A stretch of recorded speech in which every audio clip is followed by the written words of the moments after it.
In March 1947, Earl Louis Mountbatten and his wife Edwina arrive in New Delhi. The great-grandson of Queen Victoria and second cousin to George VI, Mountbatten brings a regal presence to the drama of India's independence. As the last viceroy, he bears responsibility for India's fate. 2nd of April, 1947. I have now completed my first week in office. I should like to be able to paint an encouraging picture of my first impressions, but feel it would be misleading if I did so. The scene here is one of unrelieved gloom. At this early stage, I can see little common ground on which to build any agreed solution for the future of India. The only conclusion I have been able to come to is that unless I act quickly, I may well find the real beginnings of a civil war on my hands.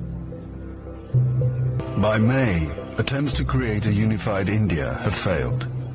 Gandhi retreats from political life.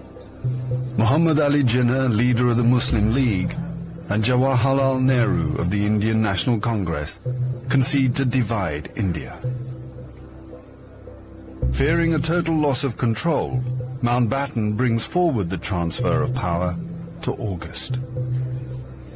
Two nations will be created by partition, a secular India and a new homeland for India's Muslims, Pakistan. Nehru addresses the people of India. Long years ago, we made a tryst with destiny, and now the time comes when we shall redeem our pledge. At the stroke of the midnight hour, when the world sleeps, India will awake to life and freedom. The 15th of August, 1947. The British Empire in India has come to an end. The last viceroy, Louis Mountbatten. The flag raising and the salute were done amid scenes of the most fantastic rejoicing.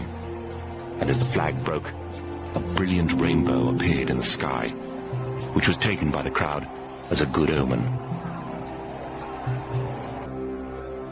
On the 15th of August came freedom. The freedom to burn, loot and murder. While Delhi and Karachi were celebrating, central Punjab was burning.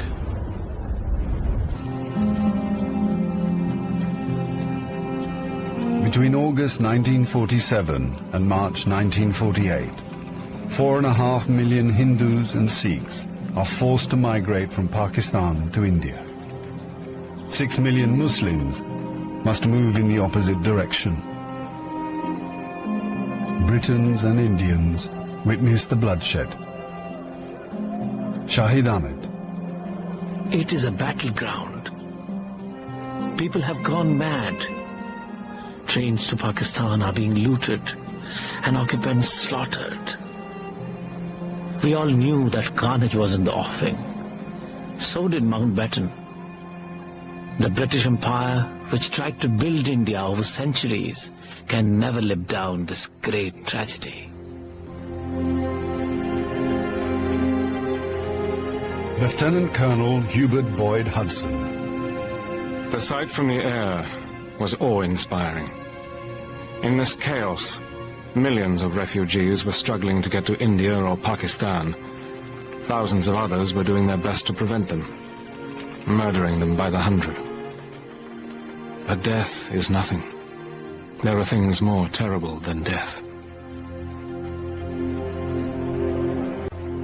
10 million people are displaced in the partition of India. 1 million are dead. By the summer of 1948, most of the British have left. Hubert Boyd Hudson has been in India for 15 years. India is full of ghosts. Houses I have lived in, now inhabited by Indians, remind me of the days which will never come again. when the Viceroy drove past with a cavalry escort in red coats. I have seen the greatness of the British in India, but now it is all ended, and we are the last to leave, the few who are trying to tidy up the mess which the sudden splitting of an old empire has caused. Britain has lost its greatest imperial possession.